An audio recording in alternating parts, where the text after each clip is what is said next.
മന്ത്രിയുടെ ഓഫീസിലേക്കുള്ള മാർച്ചിനിടെ ബി.ജെ.പി. പ്രവർത്തകർ കൊടിയും ഫ്ലെക്സും നശിപ്പിച്ചു. ഏറ്റുമാനൂരിൽ CPM-BJP സംഘർഷം.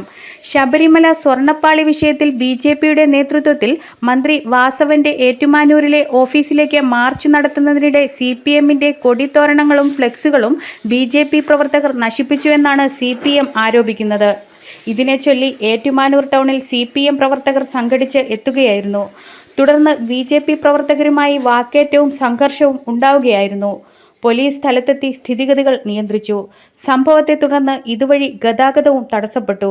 KSRTC ബസ് ഉൾപ്പെടെ വഴിയിൽ കുടുങ്ങി.